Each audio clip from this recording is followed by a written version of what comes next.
ایک تصویر کو دیکھا جو کمال فن تھی، بھینس کے جسم پر ایک اونٹ کی سی گردن تھی، ٹانگ کھینچی تھی کہ مسواک جسے کہتے ہیں، ٹانگ کھینچی تھی کہ مسواک جسے کہتے ہیں، ناک وہ ناک خطرناک جسے کہتے ہیں، کمال فن کاریگری ہنرمندی، مسواک کہتے ہیں دانت صاف کرنے کی ریشہ دار لکڑی، خطرناک خطرے کی وجہ یا سبب۔ میں نے ایک تصویر دیکھی کہ جسے بھینس کے جسم پر اونٹ کی گردن بنی ہوئی تھی اور اسے کمال فن کا کمال ظاہر کیا گیا تھا۔ اس تصویر کی ٹانگ مسواک کی طرح لگتی تھی اور ناک بھی خطرناک تھی۔ اب شاعر نے تصویر کا حال بیان کرنا شروع کیا ہے کہ شاعر نے ایک تصویر کے متعلق بیان کیا ہے کہ جب اس نے تصویر پر نظر غائر ڈالی تو یہ دو جانوروں کے جسموں کا بے ڈھنگا امتزاج نظر آیا۔ تصویر کا بایاں اور نچلا حصہ بھاری قسم کا تھا، یوں محسوس ہوتا تھا جیسے کسی مصور نے بھینس کے دھڑ کی نقشہ آرائی کی ہو۔ اس تصویر کا نچلا حصہ شاعر کے اس نظریے کو تقویت پہنچا رہا تھا کہ یہ تصویر بھینس کی بنائی گئی ہے، لیکن یہ اس وقت غلط ثابت ہو گیا جب شاعر نے تصویر کے اوپر والے حصے کا دیدار کیا۔ گردن اور منہ بالکل بھی بھینس سے مشابہ نہ تھا۔ گردن جو کھینچی گئی تھی وہ بھینس کے گردن سے کہیں زیادہ طویل تھی۔ شاعر نے کافی غور و خوض کیا تو اس نتیجے پر پہنچا کہ تصویر میں بنائی گئی گردن اور منہ کافی حد تک اونٹ کے منہ اور لمبی گردن سے مشابہت رکھتے ہیں، کیونکہ تصویر میں بنائی گئی گردن بھی اونٹ کی مانند لمبی تھی اور جیسے اونٹ کی گردن میں خم ہوتا ہے، اس تصویر میں بنی ہوئی گردن بھی ٹیڑھی میڑھی اور خم دار تھی۔ دوسرے شعر میں شاعر کہتا ہے، تصویر کے ٹیڑھے پن کی توضیح کرتا ہے۔ شاعر کہتا ہے کہ یہ تصویر اور اونٹ کی امتزاجی تصویر کی ٹانگیں جب دیکھیں تو بے حد بھدی سی نظر آئیں، کافی طویل اور سونے پہ سہاگا کے پتلی بھی تھیں۔ ان ٹانگوں کی بھینس کی صحت مند ٹانگوں سے کوئی مماثلت نہ تھی۔ شاعر کچھ دیر سوچتا رہا کہ آخر یہ ٹانگیں کس جانور کی ہو سکتی ہیں، لیکن شاعر کے ذہن میں کوئی جانور ایسا نہ تھا جو ان کے ذہن میں آیا جس کی ٹانگیں پتلی ہوں۔ الغرض شاعر کو مجبوراً مسواک کا سہارا لینا پڑا۔ مسواک کی تشبیہ ان ٹانگوں کے لیے بے حد موزوں تھی، کیونکہ دونوں میں طوالت اور پتلا پن پایا جاتا ہے۔ اب بڑھتے ہیں اپنے نیکسٹ شعر کی جانب۔ ایک تصویر کو دیکھا کہ یہ کیا رکھا ہے، ورق صاف پہ رنگوں کو گرا رکھا ہے، آڑی ترچھی سی لکیریں تھیں وہاں جلوہ فگن، جیسے ٹوٹے ہوئے آئینے پہ سورج کی کرن۔ آڑی ترچھی ٹیڑھی میڑھی کرن سورج یا چاند کی شعاع کو کہتے ہیں۔ جلوہ فگن جلوہ دکھانا، سج دھج کر سامنے آنا۔ اب مفہوم کی جانب بڑھتے ہیں۔ ایک اور تصویر یوں نظر آئی جیسے کورے کاغذ پر رنگوں کو گرایا ہوا ہو، یوں لگتا تھا کہ ٹوٹے ہوئے آئینے پر سورج کی کرنیں چھن چھن کر پڑ رہی ہوں۔ زیر تشریح شعر میں شاعر دوسری تصویر کے متعلق اپنے خیالات کا اظہار کر رہا ہے۔ شاعر کہتا ہے کہ وہاں پڑی ہوئی ایک اور تصویر کو دیکھا تو یہ پہلی سے بھی قدرے بری نظر آنے لگی، کیونکہ پہلی تصویر میں تو پھر بھی شاعر نے سر، دھڑ اور گردن وغیرہ کو نمایاں کیا تھا، لیکن اس تصویر میں تو ماجرا مختلف تھا۔ شاعر نے بہت کوشش کی کہ تصویر کو سمجھ سکے کہ مصور نے کس چیز کو اپنے قلم کی زینت بنانے کی کوشش کی ہے۔ شاعر نے اپنے ذہن پر زور دیا، لیکن تصویر کسی بھی جاندار یا بے جان شے سے ملتی دکھائی نہ دی۔ لہٰذا شاعر نے تصویر کو کسی بھی چیز سے تشبیہ دینے کی بجائے کہہ دیا کہ فی الحقیقت یہ کوئی تصویر نہ تھی، بلکہ مصور نے رنگوں کی 4-5 شیشیاں اکٹھی کر کے کاغذ پر انڈیل دی تھیں۔ تصویر میں موجود موٹے موٹے دھبے شاعر کے اس نظریے کو مزید تقویت پہنچا رہے تھے کہ یہ تصویر واقعی رنگوں کا مرکب ہے۔ دوسرے شعر میں شاعر نے اس تصویر کے مزید نقائص بیان کیے ہیں۔ شاعر کہتا ہے کہ تصویر میں دھبوں کے علاوہ بے ڈھنگی لکیریں بھی جلوہ فگن تھیں۔ یہ لکیریں تھیں نہ کہ تصویریں۔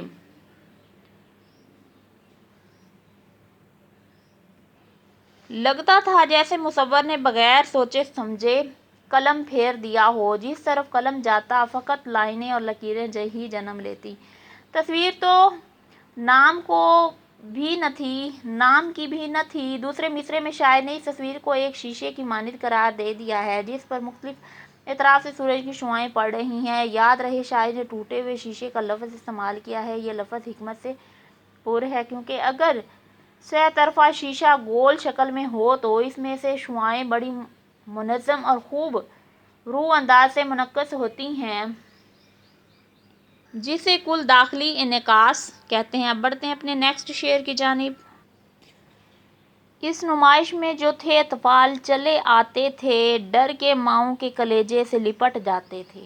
اطفال بچوں کی جمع ہے، کلیجہ سینے سے۔ اس نمائش کو دیکھ کر بچے بھی اس قدر خوف زدہ ہو رہے تھے کہ ماؤں کے سینے سے چمٹ جاتے تھے۔ اب بڑھتے ہیں تشریح کی جانب۔ زیر تشریح شعر میں شاعر کیا بیان کرتے ہیں کہ شاعر نے تصویر کے متعلق اپنے خیالات کا اظہار کیا ہے، اپنے تاثرات بیان کیے ہیں اور مصور کے بے ڈھنگے پن کی عکاسی کی ہے، لیکن تشریح طلب شعر میں شاعر نے ان بچوں کے بارے میں بتایا ہے جو نمائش کو دیکھنے کے لیے آئے تھے۔ شاید ان بچوں کو بھی شاعر کی طرح پہلی مرتبہ یہ نمائش دیکھنے کا اتفاق ہوا تھا۔ بچے نہایت خرامہ تجریدی آرٹ کو دیکھنے کے لیے ماؤں کے ساتھ چلے آئے، لیکن یہاں آ کر جب تصویر دیکھی تو وہ خوف سے سہم گئے۔ اس قدر غیر موضوع بھدی اور بے ڈھنگی اور سمجھ سے بالاتر تصویر کی شاید انہیں توقع نہ تھی۔ بچے تو بہر صورت معصوم ہوتے ہیں، اس طرح کے حوالے دیکھ کر ان کے ہوش و حواس جاتے رہے، دہشت کے مارے ان کے چہرے کا رنگ پھک ہو گیا۔ یہ منظر دیکھ کر بچے تاب نہ لا سکے اور بھاگ کر اپنی ماؤں سے لپٹ جاتے تھے۔ اب بڑھتے ہیں اپنے نیکسٹ شعر کی جانب۔ الغرض جائزہ لے کر یہ کیا ہے انصاف، آج تک کر نہ سکا اپنی خطا خود میں معاف۔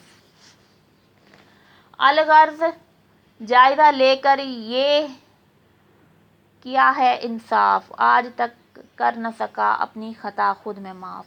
الغرض مختصراً قصہ مختصر، جائزہ لے کر غور و خوض کر کے یعنی کہ پڑتال کر کے، خطا یعنی کہ غلطی اور قصور کو کہتے ہیں۔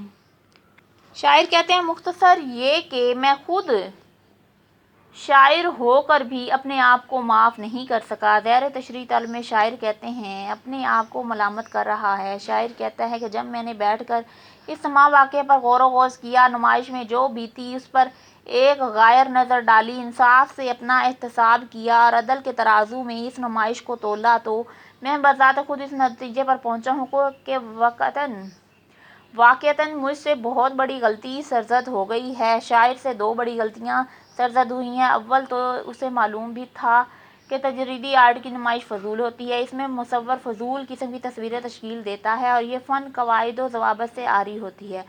دوسرا یہ کہ شاعر نے تصویر کا جب بغور مشاہدہ کیا تو اسے معلوم بھی ہو گیا تھا کہ تصویر خوبیوں سے عاری ہے اور بالکل فضول اور بے ڈھنگی ہے، لیکن پھر بھی شاعر نے رسماً اس کی تعریف کر دی۔